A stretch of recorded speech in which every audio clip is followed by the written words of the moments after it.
You're listening to the Outdoors Group podcast. This podcast is a call to arms to get children and young people outside again. It's your one-stop shop for all things outdoor, child, young person and education related. Thanks for tuning in. Today we're at our Crediton site again, and I'm delighted to be talking to one of our colleagues, Rob Cartwright. Rob is our core intervention lead at the Outdoors School and is responsible for literacy and numeracy interventions with our learners. He's come to talk to us about our approach to what used to be called the 3 R's, reading, writing and arithmetic. Thanks for making time for us today, Rob. Yeah, thank you. So I think the best place to start is by explaining what exactly your role involves. So we mentioned that your job title is core intervention lead. What does that mean in practice? Okay, so if you work in a school or you have children who are currently in education, you probably likely hear the term intervention used innumerably throughout the day. Interventions are now an intrinsic part of school life, and they allow us to support learners with a specific gap in their knowledge or understanding. Once a need has been identified, effective intervention is going to be used to help a child with their learning. And so that can there's a variety of different interventions that might be used. It might be behavioural, it might be collaborative activities, it might be peer-to-peer, social emotional, or it could be around sort of metacognition and self-regulation. Okay. So particularly what I'm focusing on is those specific gaps in knowledge around numeracy and literacy, which has been sort of identified as impacting on a learner's ongoing development. So within our school, those are the interventions that are known as the core interventions. Hence you being the core intervention lead. Yeah. So these interventions are predominantly one-to-one based learning activities that aim to support a learner's progress with a specific area of literacy and numeracy. So I'm responsible for identifying those learners who would benefit from a core intervention, for recognising the specific gap that a learner has in their knowledge, because it can be quite a small sort of skill that they're missing that we're going to support them with. And then I will support staff within a learners group with the planning of the interventions and the delivery. So the support might take the form of developing a style of subject knowledge around a particular area. Say, for example, mathematics. They might not be confident teaching that area of maths, so we might work together on that. But it might also take the form of creating a sequence of activities that will meet an individual's needs. So that's essentially what I'm doing. Quite a lot, basically. It sounds like you must be really busy. I think the hard part of that job is probably, and the real specialist bit is recognising that very specific gap and thinking about how to put the next steps in place. I think that's the bit where I think lots of staff are really grateful that they get that additional support. I think that's a real... How do you identify the gap? So we use ongoing assessments with learners, but then we also have more formal assessments that take place throughout the year. And I think those in sort of collaboration with kind of information that we get from a learner's previous settings kind of give us a picture. If we kind of notice that maybe a learner's progress in a specific area is a little bit more delayed than we'd anticipate, then we could put some activities in place to almost establish exactly where that gap lies, and then we can start to think about supporting. Basically, we're building from their existing knowledge. So we're looking for the next step. So there's not an aspiration of, oh, by the end of this academic year, we want to get you here. It's more like, okay, you know this.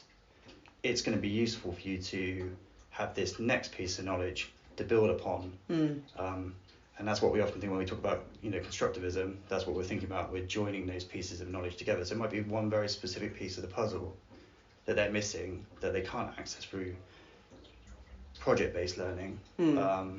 That's just going to help them to move forward. So that's where the interventions come in. That's what it looks like. And generally we'll kind of run an intervention for about 6 weeks, and we'll evaluate the progress that the learner's made in that time. And there's no expectation that by the end of that 6-week block they'll have fully mastered that skill, but hopefully with some support they'll have a little bit more understanding. They'll have picked up a few, like a slightly deeper knowledge. They'll have made some more connections around what they already knew and what has been delivered.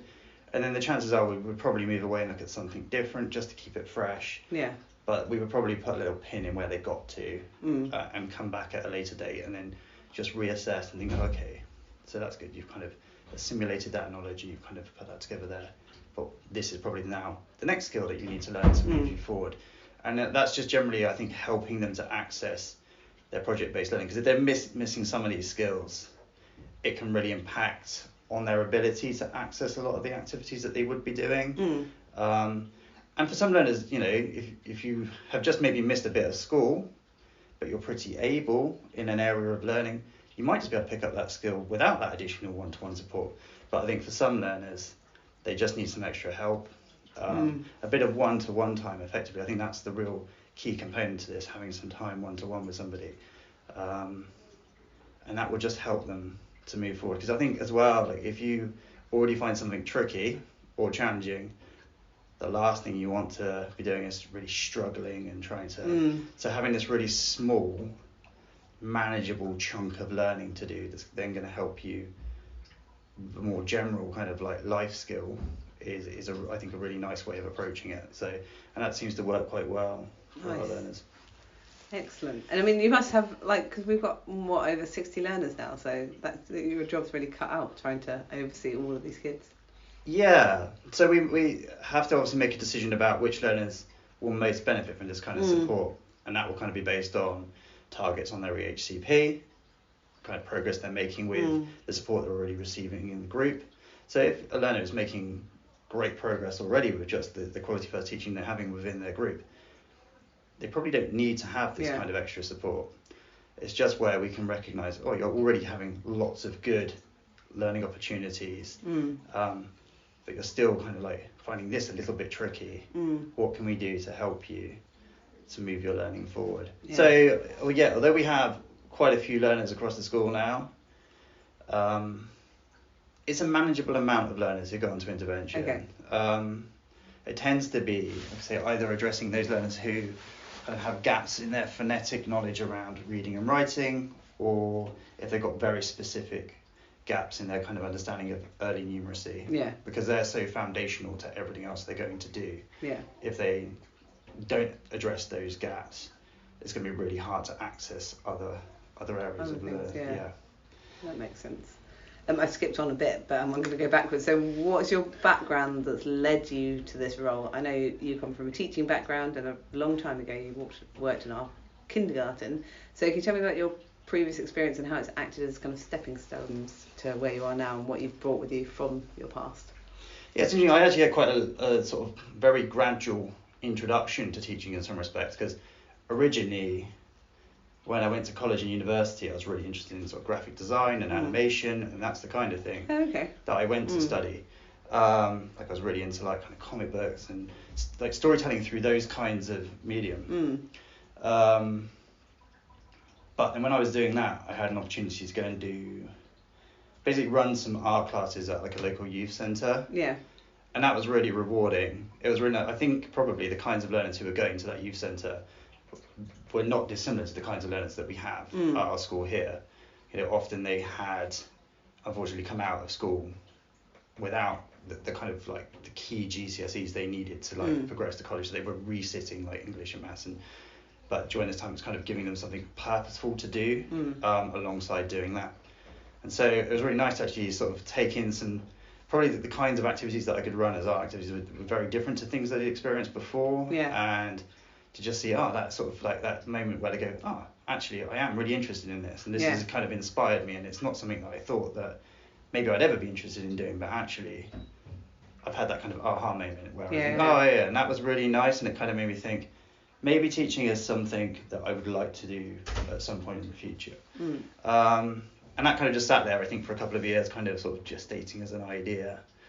And then I went into mainstream school working as a TA. And that was really good because I got to basically through the week work in a variety of different age ranges. So I got to spend some time with the early years, sometimes with the older children. And also alongside that, they were really good. I had one day a week when I got to go to a local college and basically do some sort of very sort of theoretical like sort of coursework, and so I got to learn about educational theory alongside the practical experiences I was having in school. And that kind of really allowed me to think about how I wanted my teaching practice to look when I moved on to being a teacher myself. But it also kind of made me think about what elements of the curriculum really gelled with my kind of approach and the kind of like my growing sort of understanding of education. And for me, it was really much like the early years is where I wanted to be. It just felt like that curriculum really allows you to kind of be like a kind of co-learner rather than like a teaching figure who's didactically giving out information at the front of the class. It allows you to kind of like teach through creating an environment that, I don't know, the environment in itself is almost like like another teacher. You're creating these opportunities that where learners can just engage in their own curiosity. And I was like, oh, this is how teaching should happen. Whereas it felt like there's very much a big shift in emphasis when you, like, just in that short period from finishing the end of reception into going into year one, suddenly you're sat at tables, you're learning facts and knowledge, and you can almost see in that period of time that joy of learning kind of goes away. Like young children, I always felt both in my time at the kindy and when I was in reception, they're almost just like natural scientists who are just prepared to give things a go and see how it works out. They're actually quite resilient, or and they're not knocked back when things don't work, and it's kind of that's a joy. Whereas almost like I say, by the time they reach Christmas in year one, they're starting to lose that fear of like getting things wrong, starting to creep in, and it's like, oh, there's something that we're doing here that's instilling that. I was going to say, it's interesting you say that by the Christmas of year one, because there's, in the home education community, I've met so many parents who have pulled their kids out around that time, like a term into year one, and they were like, reception they loved, and then year one they were really squashed, and I don't want to see it squashed, and that's where they take them out. So there's obviously something that happens in that and that transition, isn't there, between reception and year one. Yeah, I think it's just that fearlessness goes, because they've almost learned the idea that like an approach or a method or can be wrong, and it's a worry that we're teaching them that. I think I really enjoyed, particularly at the kindergarten, because even I was like kind of forced to kind of go outside my comfort zone. I definitely remember, that group of learners kind of very much being like, oh, we've got this idea, we want to make a pulley system. I was like, I don't know how to make a pulley system. This is not something that I've kind of prepped or planned.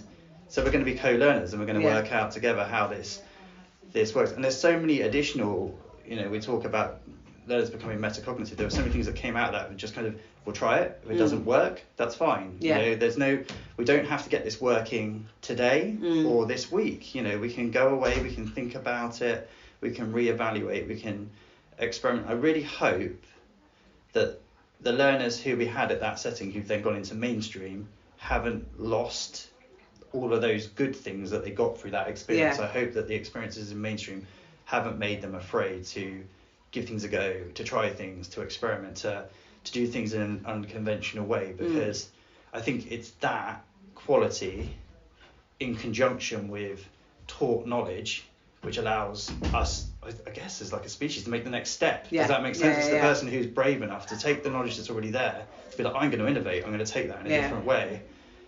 They're the original thinkers, aren't they? I think so. So, and like that's the worrying thing about, like I said, I don't want to be too negative about mainstream, but from my perspective, like from what I saw before I went to do my teacher training, it felt like, oh, potentially I would become part of the problem that would be instilling that kind of notion of, oh, I don't want to take risks. So for me, the early years was very much a draw, and I think probably my time in early years has informed my approach to how we deliver the interventions at the outdoor school. Obviously our learners are older, and so we're delivering the interventions in a manner that reflects their level of development and maturation, but I think having that idea of, let's draw from your interests, let's treat you as if you're on your own individual learning journey, let's try and create opportunities where we can draw the learning out from them rather than me giving you the answers. Let's, I'll give you a little bit of knowledge through a very direct piece of teaching, then I'm going to give you some sort of resources. You have a play around with them and come back and tell me like what you can see there. And I think that kind of learning is really it's almost like very low demand, because there's not a right or wrong. It's really open-ended, so we can go as far into a learner's level of understanding as is like, you know, where they can show us. They can show us how far they can go. So I think, there's lots of things that I took away from that I try to hold on to as much as I can. There are certain aspects where it becomes challenging to retain that, but as much as I can, I try to go back to that, kind of keep that at the core of everything we do, because I think it really meets our learners' holistic needs. Yeah, amazing. That's so interesting. Yeah, I didn't realise your journey was so what's the word I'm looking for? Not as straightforward as I thought. I thought you'd gone straight to teacher training from college, but it sounds like those other formative experiences were really crucial as well. Yeah, I think so. I think probably I came to it at the right time. Yeah. You know, like I think just on a very personal level, I probably needed to develop a degree of maturity before I felt. Yeah, I think so. I think it was the right time. And I think I'd always been very resonant about making a choice about what I wanted my career to be, because it felt like if I was going to go down something where I was like a career, I wanted to be helping people. Yeah. Like I think my dad had been the very much traditional, I work in business and I just do business. Like the character from the Muppets. Yeah. And I was like, I don't want to be that guy. Yeah. If I'm going to invest in something, I want it to kind of feel like it's having a positive impact. Yeah. And I think that's maybe like I still felt that tension even when I was thinking about going into teaching, because I mentioned about that, like which curriculum is right for me, where do I feel that it meets my beliefs around how education should look. Yeah. And obviously at that time I wasn't aware that schools like this existed. Yeah. So the choice very much felt clearly to me that like of the mainstream curriculums that were available, the earliest curriculum, and also I think that's like such a foundational curriculum. Yeah. If you can get all that good stuff in for children before they're 5, hopefully, like it's called the foundation curriculum for a reason, right? Yeah. Like, you know, it sets them up so well. Yeah, so build from there, yeah. Yeah, so it felt like a really key thing. Amazing. To be involved in. Yeah. So let's talk about different curriculums and approaches. In previous episodes, we have kind of discussed our approach to learning and how we're really learner-led and take a like experiential and constructivist approach. However, in a recent episode, Chev was also talking about literacy and numeracy being the key building blocks that are crucial to unlocking the rest of that style of education. So why these? I mean, it's probably a bit of a no-brainer, but you know, my question was, can you tell me why these skills are so important for learners to master? I guess it's in the context of the rest of what we do. So, I mean, if you look at constructivism and sort of some of the key aspects of what make constructivism successful as an approach to education, it's based on the idea that people actively construct or make their own ideas, and that each individual will have their own prior knowledge that they can build upon as they learn new things. However, that form of learning can't happen in isolation. It's kind of recognised that it's a social activity that learners need to engage in discussion, shared activities, and reading in order to develop their knowledge. So a lot of the learners who join us, they have quite spiky skill sets. They might have imprecise or partial understandings. And so they struggle to sort of join up this kind of practical and theoretical knowledge. Yeah. So, and often those two things need to work in tandem in order for us to be successful in an activity. So, for example, if I probably would talk all day about birds because I really like birds, but if I was going to conduct a study of birds in my garden, I might just first hand just like look out the window at the birds. Yeah. And some of them I might know because they're really common birds. Like my mum will probably have told me the names of the birds. People will just mention them and I'll be like, okay, yeah, that's a great tip. That's great. That's a robin. I know that one. However, if like something really unusual comes in my garden, then kind of I can't draw on my prior knowledge. I've got to use some other skills to kind of work out that, what is that bird? Yeah. And probably for me, I would go to a book. Yeah. But at that point, that's very dependent on me having those very more abstract skills of being able to read, being able to reference, look through, you know, a non-fiction book and find out okay, like I can use a book and I can read. So if I didn't have those skills, almost my kind of inquiry falls down. Yeah. Like I could come up with my own name for the bird, but then I can't share that information like that with anybody else. People, Like if I just start referring to it as the little brown bird, it's like it is a little brown bird. You're absolutely right, but that doesn't mean anything to anyone else. And so this kind of abstract teaching happens, that we were talking before about the early years, it happens from a very early age. You know, for example, if a parent is reading a story to a young child about a horse, they might show the child an illustration in a book. Yeah. And the child will construct a schema, a framework of thinking about the specifics of what a horse looks like. And they'll be like, oh yeah, it's, you know, it's big, it's got 2 ears, 4 legs, lives in a farmyard. Yeah. Now I know what a horse is. So next time they're out and about, they might see a horse and they might go, oh, it's a horse. Yeah. They might also see a cow and be like, oh, it's a horse. Because it's big, it's got 4 legs. 4 legs, yeah. Yeah, it meets all the things that they've got in their schema.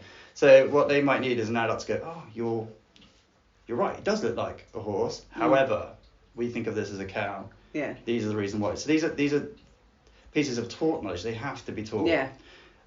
You couldn't, you know, it would be, you're almost like we said before, it's standing on the shoulders of those who come before you. And also this naming convention, it's just that, it's a convention. Yeah.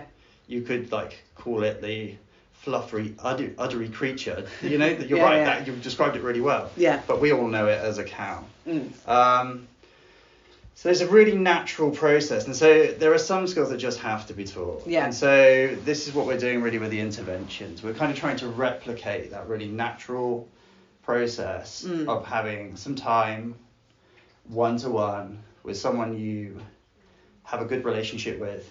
Yeah. And you're just working on some very specific skills. Yeah. It should feel, I think, I've compared it before, like almost kind of like if you're an apprentice and you have a master. Yeah. And you've got these, like traditionally that would have been about providing a young person with like the skills they needed to function successfully in society. And these skills should be really linked to practical things that they're going to be doing. You know, say a learner wants to cook a meal and they have got a cookbook. That's a really good thing to do.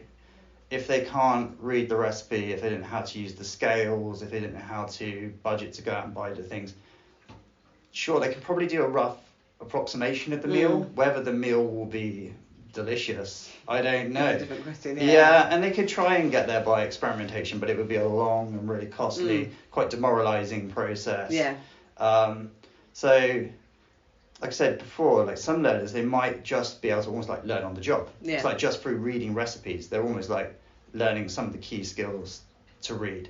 Other learners, if they have a very specific gap, particularly around the phonetic knowledge to be able to recognize which letters which make which sound and how we blend those together to read, they're probably not even going to be able to access the book to even have a go at reading the recipe, which for many learners, if you've come in, you've had a really tough time in mainstream education, maybe you have quite a poor picture of yourself as a reader, that's really demoralizing. Yeah. So to be able to take some of those key skills that will support accessing the cookbook that they want to be able to access and break it down into smaller bite-sized chunks is a really nice approach. I think with the interventions, that's always to chunk down. So to take this one key skill that you're missing, maybe it's, I don't know, you don't know how to blend vowel digraphs. Okay, and then to break it down even further, so we have a sequence of tiny activities that we're doing. There's no like expectations that you meet that activity each day, but it's just in a very achievable, easy, step by step, so that at the end of that sequence of activities, you then maybe can go back to the cookbook and you can access it. So it feels purposeful because your original aspiration was, I want to cook this meal. Yeah. But the barrier is I can't read the cookbook. There's too many words in there that have vowel diagrams, and I find that really tricky. Oh, okay, I've worked with this like adult who I really trust. I have a really good bond with, who they've shown me how to do this in a really accessible way. Yeah. And it was pretty fun. And now I can go back and now I can do my cooking. And actually I have the independence to read that book on my own. So I think like it is really important. I think like language is so key. Like there's lots, you know, we can get really into like Vygotsky will emphasize that language is essential for cognitive development, that it allow, you know, learners to access all areas of learning. If we don't, I think reading is really key. Although I'm pretty passionate about numeracy, I think probably like it's so important that our learners leave us literate, because otherwise there's a whole wealth of knowledge that they're not able to access. Just on a very practical level, you know, just if you're thinking about going to the cinema and thinking about reading bus timetable to get there, and then what time is that film on that I want to see, or if a letter comes through your door and it's a bill, and knowing what it's asking of you. You actually become quite vulnerable potentially if you're not able to access these things. And also just in the current climate, you're just almost reliant then on news and information that you're given verbally by people around you, and you can't question it and go out and read things for yourself. So I think there are so many reasons beyond the just reading for pleasure, which is a huge element of itself. Yeah. But I think, like putting these little pieces in place, it allows the learners in the time they're with us to kind of access the project-based learning that we're providing them with, hopefully in a way that meets their holistic needs, but also beyond their time with us. Yeah. Hopefully it's giving them a set of skills that are just really beneficial. I think that the idea of that taught knowledge and practical knowledge dovetailing together, I think that's the bit. As long as you, when you look at why am I delivering this intervention, is it because I want this learner to be at this, like reach this level of attainment by the end of the year, is not a reason to put them on it. If it's because, they've shown a real interest in this, but they can't access it right now, I can impart the skills to them to do that. Yeah. That's definitely a reason. That's definitely a reason to do it, Yeah, and so with all that in mind, how do we kind of approach these non-negotiable interventions and subjects when we're working within an unconventional educational landscape? You know, a lot of the school is kind of not optional, but you know, children, because we're so child-led, like there's not much which is like absolutely mandatory, but obviously these bits are so key. So how do you kind of approach that? Yeah, I think it's interesting. I mean, I believe our approach to learning is very unique, and this is evident in the way we plan and deliver our interventions. So I think I touched on it before, like it's something I definitely experienced whilst I was working in a mainstream setting. I'd often be required to put academic interventions in place for children within my care. And the reasoning behind those interventions was often data driven. So I can definitely remember one learner where he was getting towards the end of reception, and it was an expectation, like he was very cuspy, what do you meet as early learning goals by the end of the year? So he was putting all these interventions, not with a mindset of is this in his best interest, just in the school needed as many learners as possible to tick that box. To hit their early learning goals by the end of the year. So I think firstly our approach is really different insofar as we're looking at each learner on an individual basis, and they're on their own individual learning journey, and by the end of the time they're with us, we want them to get as far as they can get. There's not like an expectation that you must pass this exam or you must have this specific piece of knowledge. It's about supporting them on that journey. So what we're really looking at is, for a start, where their knowledge basis is when they come to us, and thinking about what's the next step for you. Do you need some extra support? So as I was saying before, if they don't need to do an intervention, I'm not going to put them through the stress of having an intervention. We're not going to say, this percentage of learners within each group has to make this progress in a year. So that, if they're not making it, they need to go on into it. If they are thriving without the support, that's the perfect scenario, really. They don't need this. If, however, they look like they need a little bit of extra support, then that's where we would step in. I actually, like I alluded to before, I kind of think the term intervention is kind of almost, it adds a layer of convolution to what is really like a really organic and natural process, which is just almost every day you're just going to have a bit of time with someone you really like, and you're going to practice this skill. And we'll be really intervention's got negative connotations, doesn't it? It doesn't sound positive or friendly, does it? It's like, you're on intervention. Oh, we would never use intervention with the learner, and I think we've carried it over amongst the staff, but it would almost kind of like, it's good because obviously external bodies who come in understand what we are talking about. But I think from my point of view, it shouldn't feel like an intervention. I can't do that because you can't. Inverted commas. It shouldn't feel like an intervention.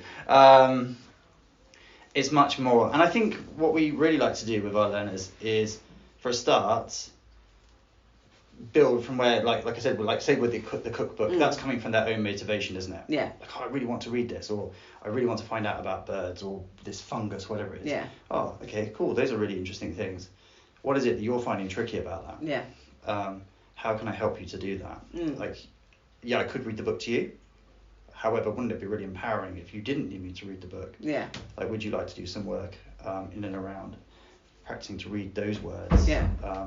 So you can read it on your own, and then you'll be able to just, when you're out for a walk, be able to identify that bird. I won't be there, but you'll be able to do it independently. So I think that, like, including the learner in that conversation, I really like to talk about, like, why we're doing it. So that they've got an understanding. I think often, if you think about probably more conventional settings, learners are just put on intervention, and they're told, oh, because you need this help with maths. But, like, why do I need this help? Like, where is the motivation for me? So I think making sure that they feel that it actually has a purpose is key. I think the way we structure interventions in the day, so there isn't a time in the day where this is intervention time, unless that's specifically something that a learner has asked for. So I really like learners to be involved with telling us when they would like their interventions to form. For example, there's one learner, he loves having his intervention right at the end of the day. Okay. That is not when I would personally choose to have my intervention. But he has this thing in his head, he's like, oh no, it's really cool. I get to basically, with 20 minutes at the end of the day, come away from the group, spend some time with someone I like, and when I'm done, I can go and get my taxi. Yeah. It's like, okay, if that's how you like to do it. Yeah, then crack on. Yeah, it's like, that's not, if I had timetabled that for you, I'd have been like, surely you'd like to do all your sort of more structured learning in the morning, and then you can go do something really fun and project-based in the afternoon. Yeah.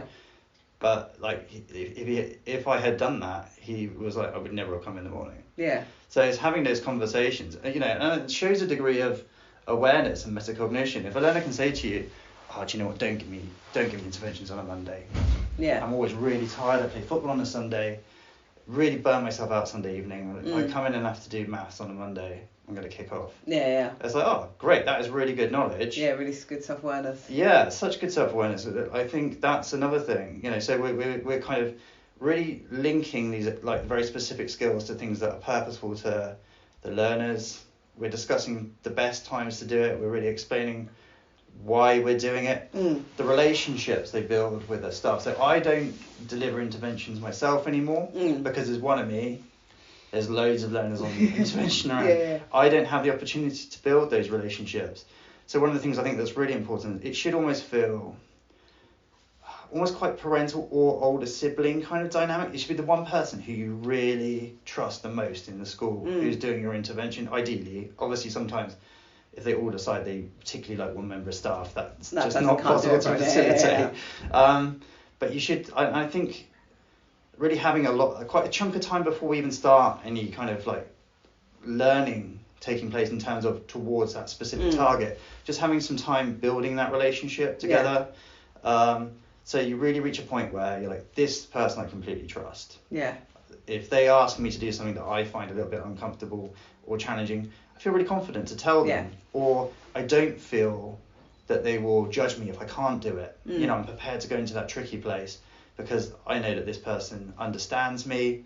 You know, they'll recognise if I just need to not do this today. Yeah. Or I think that's really key as well. The relationships are absolutely fundamental, I think, for our learners. So I think those are all the things that differ. Obviously, learners do have the option. If it, you know, and actually, like I say, it's really good if they can say to you, today is just not the day.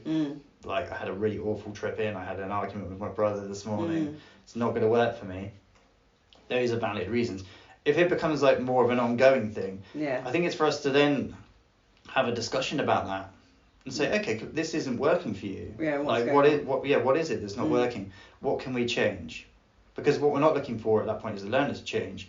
Is it, you know, would you rather just, like, sometimes we'll put really practical activities in place and the learner will say, actually, do you know what, I'd rather just do this sitting down with a book. Yeah. And it's like, if that's going to work for you and that's the barrier, let's remove that barrier for you. Yeah. So it's about, like, creating very individualized, bespoke activities that involve the learner in the discussion of how they're delivered, and they are delivered by someone they really trust. I think that's the difference. And generally, I think that supports engagement. Yeah. You know, when we can't provide that, I think we definitely see there's a drop in engagement. But no, I think that, and just making it nice. Yeah. I think sometimes if you just can give them, and like, you know, sometimes if you're reading, I used to do, when I did used to work with the learners, I used to work with one learner, we basically would make a little fire first, and we'd put the porridge on, and then we would do our reading together, and we would read for the amount of time it took the porridge to heat up. And then he knew when we were done, we would both eat our porridge and wash up, and we were done. And it didn't feel like a reading session. It just felt like building a fire, making some breakfast, telling a story. Having a bit of story together. Feels really natural, you know. So I think that kind of like, it takes away all the anxiety, and it just makes it a really natural process. And I think that's how ideally they should feel. So generally our engagement with the interventionists is pretty good. I'm also quite like, I am very understanding that we're probably, for some learners, never going to have 100% engagement. So we'll set like a sort of like little smart target, saying, oh, okay, we will offer this 100% of the time, but actually for this learner, if he does it 50% of the time, because that could be really for him where, I say him, because most of our learners are boys, and I'm probably thinking of a specific learner as I say that, but it could be for that learner, that's where they're at on their learning journey. Right now, it might just be about, I'm at a point where I'm just learning to engage with these activities. And so for this time, this period of time, this term, or 2 terms, I'm just building up actually the confidence, the resilience to come and do this activity. So I think also we just have a much more, everything happens more slowly, and a greater awareness of a learner's holistic needs. So it's like, okay, if we just, if for you we need to take a year, just to build these relationships and build up to a point where you'll happily come and engage with an activity, with a learner, with an adult, 4 times a week. Perfect, that's fine. Whereas I think, in other settings, there's a more panicked kind of, oh, we've noticed this learner has a gap in numeracy. We need to get them onto numeracy intervention right away as much as possible. And it's like, oh, actually, we haven't put all those other more foundational things in place to support them first. So, I feel what we have works really well. I mean, there's always room. I'm never going to say we're there. There's always room for improvement, like for sure. And there's always like things that we're learning, and we're constantly, I think every day it's a constant change in the school, because we're constantly creating something new. And we're learning. But I think we're definitely, when I look back to where we were 12 months ago and before that, I feel like we're slowly starting to form something that really works well for our learners. I mean, you said a minute ago about that one with the learner where you had the fire and made the porridge and stuff, and that segues quite nicely to what I was just pondering about, which is that I know that a lot of our learners do come to the school feeling really resistant to anything that kind of looks like, I'm doing inverted commas, people can't see that, school. So I was thinking it might be a challenge when working with some of them about their interventions, but it sounds like what you're doing is to try and not make it look like school in those situations. And it's also, I think, understanding, like we often talk about like every behaviour is a communication of like a feeling and an emotion.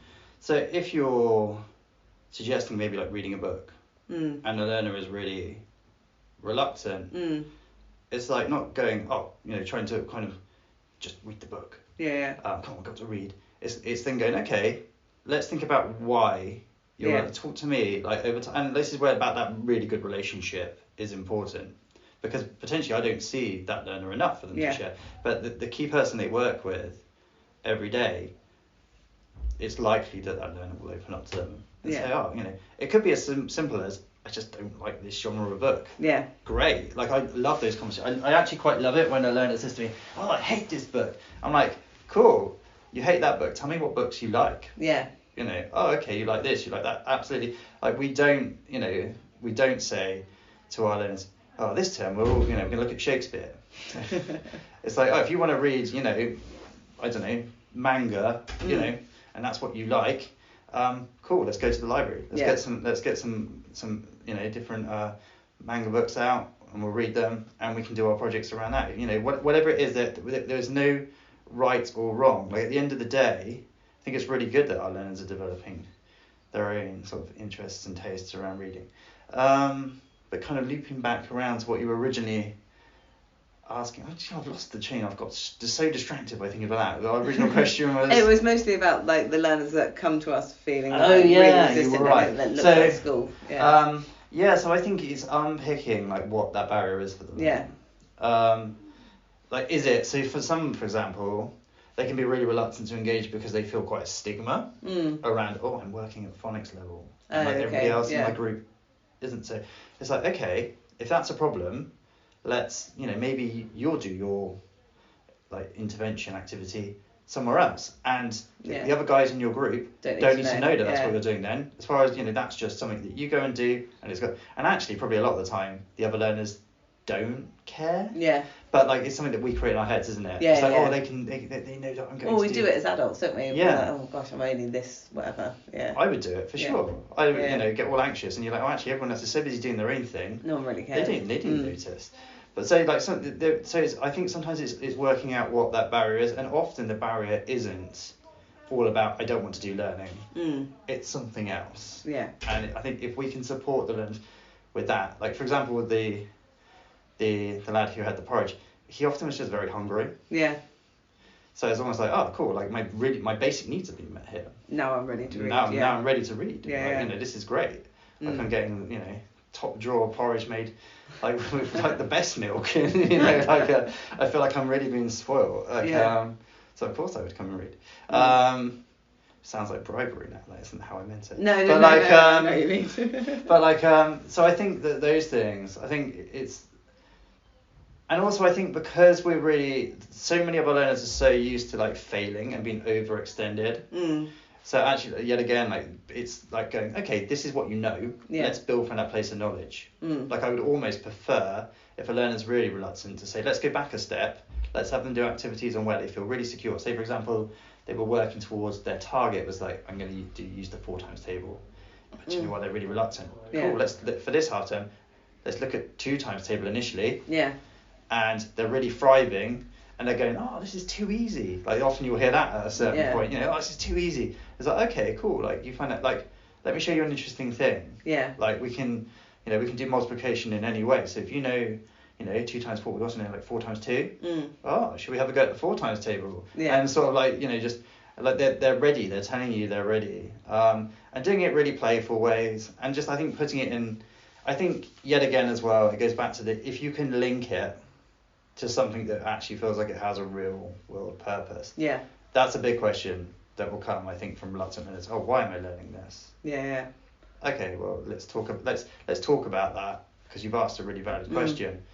And genuinely, if I'm sat there going, do you know what? I don't know why. Yeah.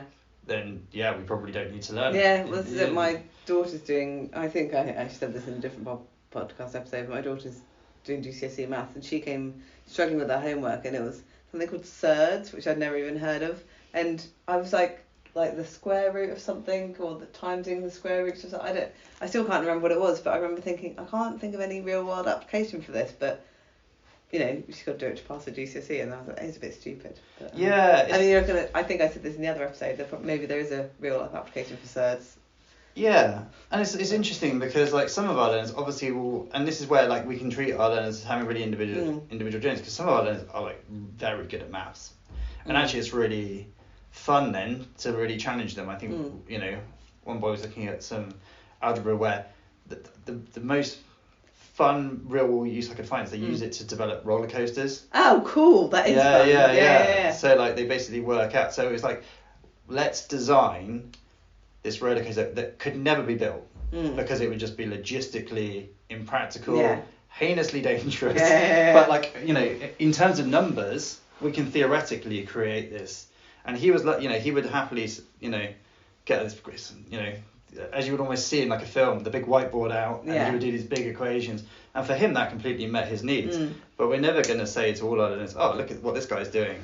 Yeah, because they're not organised to do it. It's not. For him, it was completely his next step, and it's where he wanted to go. And I think actually the next term, he decided, I'm not really interested in that anymore. I'm just really interested in tanks now. Yeah. Perfect. Okay. Let's do some research into tanks. Yeah. But he's really led his learning in 2 very different ways. But we've been able to challenge him and move him forward in both situations. By drawing upon his interests and his own motivations. So I think if you can link it in that way as well, it becomes more purposeful. Yeah. It's all about, I think, linking the interventions back to the projects. I think it should all be interwoven, which is very much something that comes from that idea of early years. Yeah. It's like very much like in the morning with early years. Students or pupils, you would maybe have a skill in, something in the touch tray, you're going to show them, like, oh, look, this is a thing I can do. I'm just going to leave the resources here. if you want to come and have, play with it later in the day, great. If you don't, that is also fine. You're just almost leaving it there. And then there's no pressure as well. If you're reluctant, you can kind of, when you think no one's looking, have a look. Have a little, like an experiment, and you can take it as far as you can take it. And then maybe the next day you'll come back and have a bit more of a go. And it's just, and I think it's just sowing seeds, so that our learners can start to, like with the cow and the horse, like create those new schemas and put those pieces of knowledge together. Yeah, nice. That was a bit of a nice segue, which was about whether you could share some practical tips for educators who might be involved in the kind of interventions. And you've just said about making it fun and playful, but what other kind of tips would you have for someone listening? I feel like potentially I might repeat myself here, but I think firstly, investing the time to build the relationships. I think that's key. It's really hard. I think it's even a thing that I had to learn coming into this, because I'd obviously carried it over from mainstream, this idea of, half the year's gone, and he's not actually got round yet to looking at those letters that we had sort of identified as being the next step for him. But what he has done in that time is built amazing relationships with the adults around him. I was doing him again. We have got some girls. It's because I think about specific learners when I'm doing this that I can't name. And they started to show real resilience and prepare. They're prepared to give things a go. And actually, when they first joined us, they wouldn't even look at a book. And now they'll kind of listen to a story, and they're showing an interest in curiosity. And what they're starting to do is pick up books that they're interested in that a bit too tricky for them to read, but they're curious about the pictures in them, and so what we're starting to get there is a curiosity and an interest in books, which is one of those really early years targets that a lot of our learners, unfortunately, because they're really inconsistent previous education, they kind of miss. They're not curious in books, and then now they're starting to show a curiosity, and so now he's ready to do those phonics activities. Which for me originally was like, oh.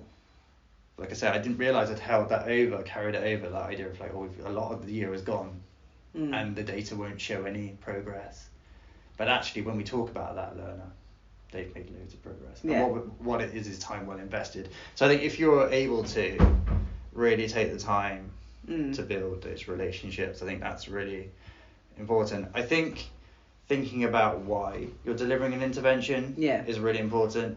I think, like I say, I always get back to in mainstream, if you're just delivering an intervention because you're fretful about the data and actually it's not in the learner's best interests, probably shouldn't be on intervention. However, if a learner has a really specific gap in their knowledge that's stopping them from being able to access the things that they want to do, then that's a really good thing. Let's give them some extra support on their journey. They're probably much more likely to be receptive to engaging in interventions if they're like, I found this really tricky, but actually I almost had that sense of helplessness, but now someone's helping me to do it in a really nice way. I think recognising that each learner's on their own journey, which kind of feeds into not being sort of data driven. Thinking, you are going to have to take maybe very small incremental steps, and that progress might not look huge to somebody coming in externally, but actually for you it's really big. And so we're just going to move you forward at a pace that is right for you.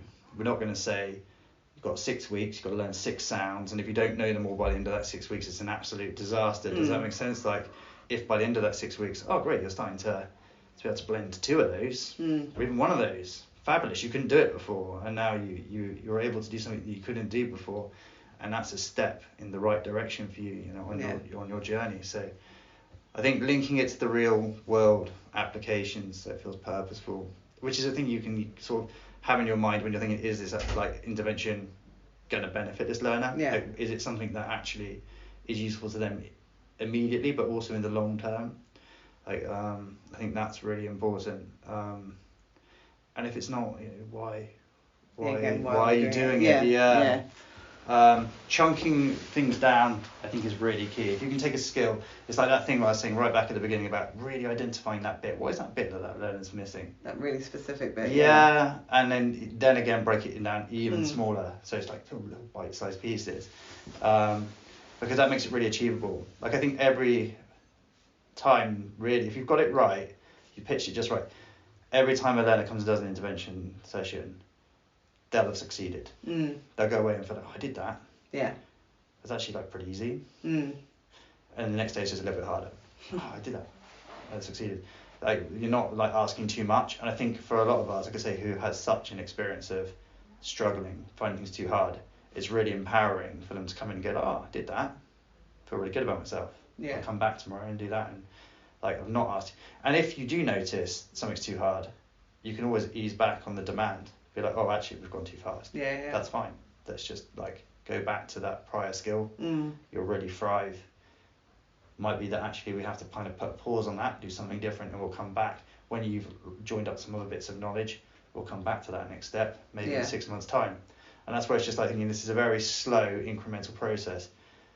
But it's a way of kind of gradually building up a learner's knowledge that really kind of has their well-being at the heart of it, rather than kind of sort of like learn these facts. You don't really understand why you're learning them. You maybe don't even really, the facts that you have, you can't apply them in various different ways because you don't actually understand the concepts behind them. But you just, like, we've just given you an information dump and you just had to take it on board. I think this much slower process in the long run probably actually gives you a more secure foundation of knowledge. Because you've joined it up in a variety of different contexts and applications. So I think those are probably the top ones. And also just like as a last, that letting the learner have some autonomy over when they do the intervention. I think if you're always going to fail. I can remember when I was in mainstream, our interventions used to happen at 10 to 9, I think. So so they would go out whilst the others did their like registration, and then they would come in and join phonics after. So they'd literally arrive, be bounced, and I was like, oh, what a way to start the day. Yeah, pretty grim start to the day. So like I think that's not one I would choose. But then, like I said, some of them might really like that. Like I just get it done, and so it's about picking what works for people, isn't it? Nice. I'm going to skip one of our questions because we're running slightly out of time. So you can edit bits out if you like. Yeah. I'd love to hear some of your success stories with your experience with your intervention work, because everyone loves a good success story. Okay. Heartwarmingness. For me, I think it's pervasive across, I think, education at the moment, just reluctance to read. And I think there's just so many benefits to just reading for pleasure. Yeah. Just beyond the skills you require that you can use for other areas of learning, just the way that it just can like boost your self-esteem, and you can sort of like combat things like loneliness. There's so many things that can come out of being able to read. And I know that for myself, when I mean even now, but particularly growing up, like being able to escape into a book was a magical thing to me, and I loved it. So I think any time learners have had that real aha moment. So I mean, there's been a few, really. I really enjoyed last year. There's one learner in South Brent. He's been really trying to like crack on with his reading for a while. And he had been really successful during a session. And he left the kind of learning area where the learning base where we've been working, and he was running down the hill. And I heard him as he was going down the hill going, I never thought I was going to be able to read a book like that. Oh, and I was like, like he's so happy, like this, and that literally, that for him was a moment where it just fueled, I want to read all the time. Yeah. And I want to, like, I'm going to come up to you when you're like walking to another group with my book and show you I can read this page now, and I can read this, and it's harder. And he had that moment where like everything seemed to click, and he's like, I get that it's hard, but I also get that it's worthwhile. Yeah. And I'm getting really enjoyment out of this. And we've had a few moments like that. So the Tiverton learners are quite keen readers, and they actually produced basically a shopping list of books. Of these are the books that I would like to read. Can you buy them for us? And I was like, absolutely. That's amazing that you have such an awareness of like what you enjoy reading, but B, that you did writing. Yeah. You made a list. And a list is such a purposeful use of writing. Like when you think about, like using our literacy in a purposeful way. Probably most of us making a list, I need this from the shops, or I need these things to build this like project, or in this case, I would like to have these books. It was great. So I was like, oh, really happy. Yeah. Nice. And most recently, we've started taking some learners to the library, and just seeing them now, they're like confidence blooming when they go to the library. So they almost don't need us anymore. They'll just go in. They know where they can find the books that they like. They'll sit down, and they'll start reading. So I think anytime I see that kind of real just reading for pleasure coming out, I'm like, oh, we've done our job. Nice. Yeah, like that's the bit, especially when historically, maybe it's a learner who didn't enjoy reading, and now they've turned a corner. That's lush. Yeah, that must be so rewarding for you guys. Yeah. Especially what you're saying, it's just a very quick thing about you saying about it clicking for that learner in South Brent, because it does seem to be that way. Like, having watched 3 of my own kids learn to read, like, it's like they go from like you can see the cogs turning and it being such hard work, and then sometimes like almost just overnight suddenly something clicks, and it's not that it's immediately easy, but it's something's like shifted in their brain, and there's something like it's more manageable for them. Like, it's just quite magic to watch the process. Yeah, it's incredible. And you're right, I think that's often it's talked about that moment, like, for many learners it happens whilst they're still in reception, that kind of moment where you go, oh, they're reading. Yeah. And then suddenly it's almost like quite easy for them. And so it's really nice to see it happen for us. It is a magical moment. It's like one of those things is you feel privileged to be able to share in it. And you feel like that's the moment which justifies everything else we've done. Because like, oh, look, now he's a lifelong reader. And potentially if we weren't here and he hadn't come to this school, he might have finished his education not able to read. So it's just it's a really real life changing. Yeah. Amazing. Before we finish up, is there anything else you want to tell us about that we haven't covered? I think I've talked enough. I was worried beforehand that I wouldn't have enough to say, and clearly I can rabbit on all day about these things. Well, it obviously means that you love what you're doing, so that's that kind of links nicely back, doesn't it, to what you were saying at the beginning about doing something that makes a difference. So at least you know that. Yeah, it's quite. It can. I think I was talking to Chev about the library trips, and he was like, saying thank you for taking the learners to the library, and I was saying to him, it's quite emotional. It's like those moments, they really do have an impact, probably more on us than on the learners. They're like, oh, I don't care. Just whatever, God's but I'm like, oh, guys, if you could see what I'm seeing. Yeah, particularly when you've seen where they've come from. Yeah. And seen that change. Yeah. And the potential, like, positive impact we're having on their lives. It's like, oh, yeah, it definitely keeps you going when things get tricky. Yeah, amazing. Thanks so much for your time today, Rob. You're a star. That's all right, thank you. So I ask everyone these 3 questions at the end because it's a nice finisher. And the first one is, how do you relax? I have quite a few. I quite like my hobbies. So like hobbies take up a lot of my time. So running, obviously everybody knows that I run. That's really helped me. Birds. I love birds. Yeah, it's a thing that I have only really started doing probably in the last, 6 or 7 years. Okay. But it's just something, I think it's very, like, we talk about low demand activities, right? Every other hobby I do, I place an expectation on myself, like, I've just got to get better, or I want to, like, run this distance. Or whereas just going for a walk and noticing. Yeah. Oh, it kind of makes me slow down. And the more you start to look, you go, oh, this is actually really interesting. Yeah. I could talk a lot about birds now. Yeah. I heard recently someone was telling me about how much they liked birds, and I said, oh, you're a twitcher. And they said, no, I'm not a twitcher, I'm a...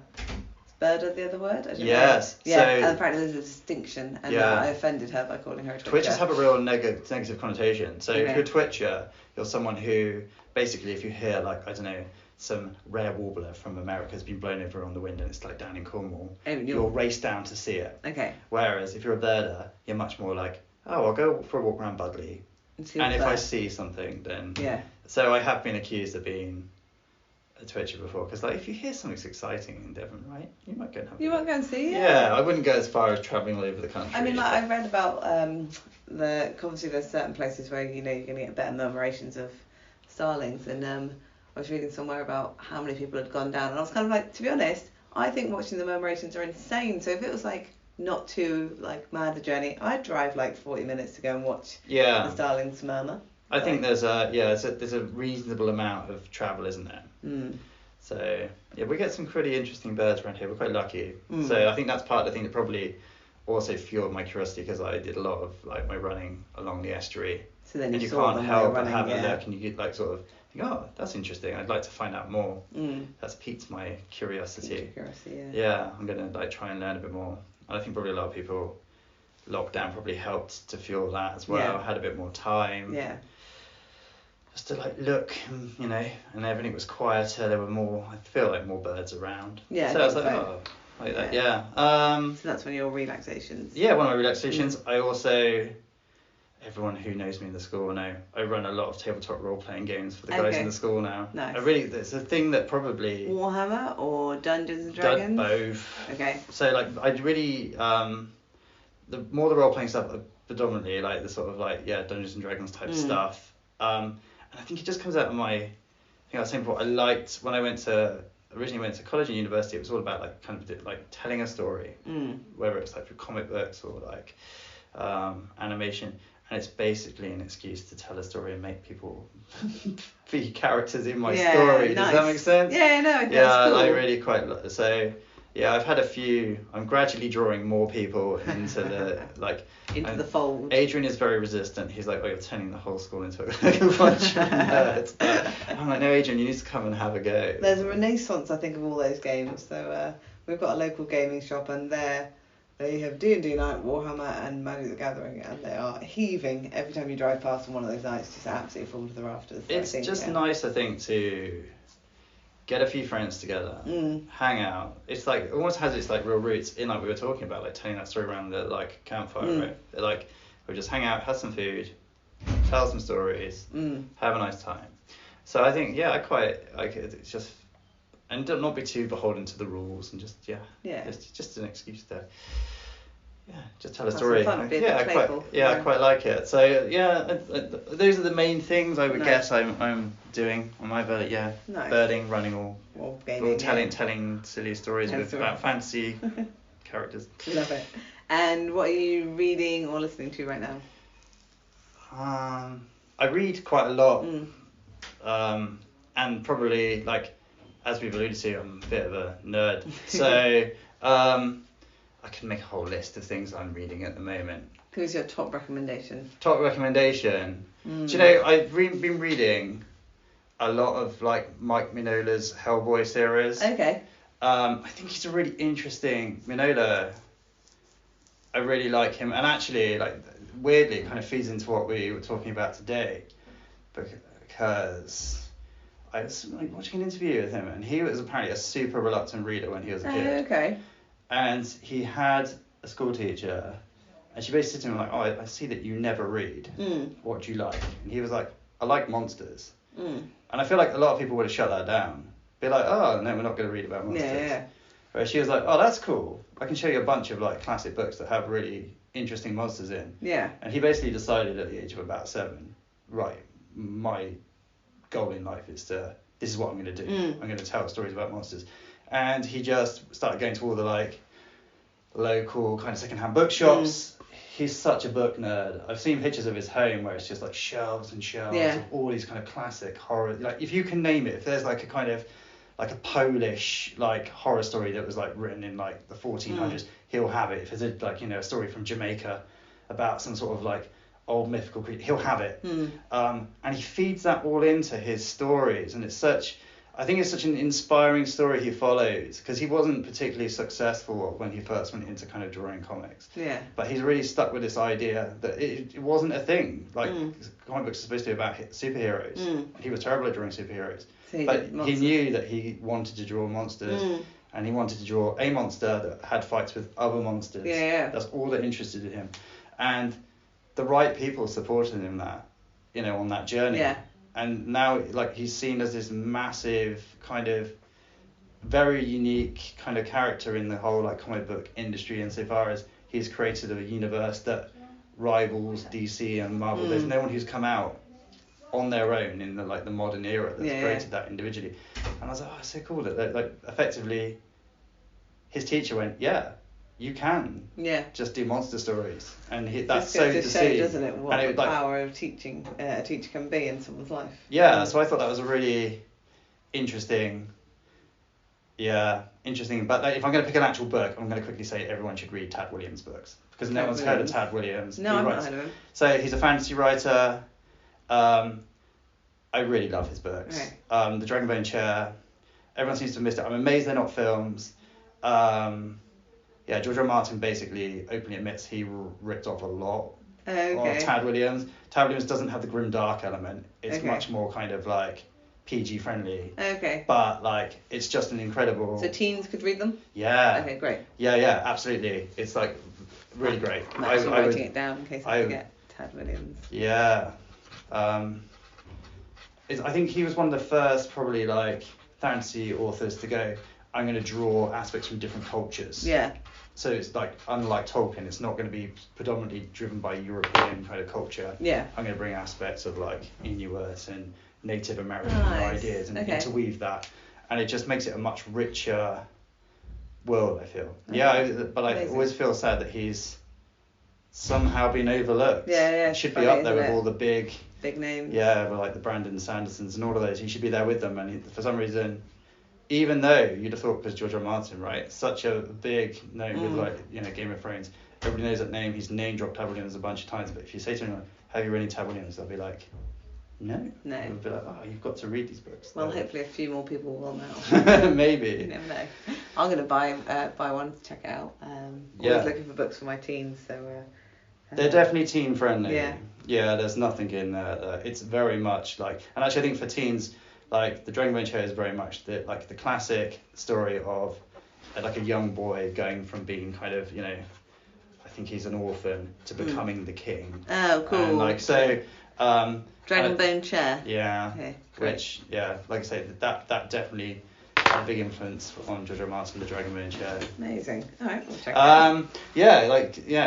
Give it a whirl. Yeah, I'll let you know what I think. Yeah, I mean... you're going to be heartbroken now, aren't you, if I read it and say I didn't like it? Well, yeah, it's risky, isn't it, recommending it? But like, I did a similar thing. I often recommend books to folks because I was on about Robin Hobb before to everyone here, and that went down well. It's very, I don't know, like classic heroic fantasy. If you're feeling like you just need something... Feel good. Yeah. Okay, great. Quite light. That's what I want. Readable and positive. Yeah. Yeah. And it reads really easily. Nice. I really like the way he structures his sentences. It's just it flows off the page. It's not, which is why I think it's probably quite accessible to younger readers. Yeah. Great. Yeah. Thanks for the recommendation. That's all right. And finally, why is being outdoors important to you? I think it's just like, for me, it was always like a well-being thing. And also I just think probably it really kind of connected me with like, I was so kind of, in the back of my mind, I think growing up I was always really kind of conscious of environmental issues. Like my mum spoke quite passionately about them. And I feel like I kind of maybe felt a bit disconnected from that. And then actually, like it was things like observing the birds. It made me really aware that these changes are happening all around us, and it fed into the importance of the small changes I can make in my life to try and help them. Yeah. It wasn't something that's happening on a big scale, thousands of miles away. It's happening here, and it's happening now. And I think that came through feeling, particularly when I was every day immersed in the kind of the woods in Shillingford, you just feel like you notice the changes in the seasons. You notice the impact it's having on the kinds of birds and animals that are coming in, and you feel very aware of it because you feel connected to the natural environment in that way. It feels like it has a relevance to you. You feel more committed. I think a lot of people, although they might say, "Oh, I really care," because they don't see it, they don't feel driven. It feels abstract to them, and not something that's important. Oh, it's not affecting me here. We had that Attenborough quote, didn't we, in Chillingford for a bit, which is basically that, wasn't it? You can't care for what you haven't experienced. Yeah. I've butchered Attenborough, sorry, but... No, it's fine. The gist is He'd be happy for you to paraphrase it. I reckon he would. Nation's granddad, I think he'd be fine about it. But it's true. And, people were just like, we'll simplify it down to, oh, well, it's just the polar bears. That kind of thing you often hear from people. Yeah. And it's like, oh, but it's such a... It's so much more. Yeah. And so it kind of, I guess, like, galvanised me to think, like I say, just any small change I can make, whether it's even just when I'm working on the Shillingford site, cycling in, anything I can do that's a little change, if everybody makes those little changes, all add up. It'll all add up, right? It might just help a little bit. Yeah, exactly. Brilliant. Thank you so much, Rob. You're a star. No worries. I really enjoyed that. Good. Hopefully I didn't ramble on too much. No, perfect. A massive thank you to Rob for coming to talk to us about his role as our core intervention lead and the work he does with numeracy and literacy with students at the Outdoors School. I really enjoyed that conversation, and I hope that if you listened to it, that you did as well. As always, if you did enjoy it, if you could like the podcast, subscribe to it, rate it, share it with your friends, do all the things that means that more people can find us, we'd be really grateful. We'll be back in a fortnight with another episode, but until then, thanks for listening.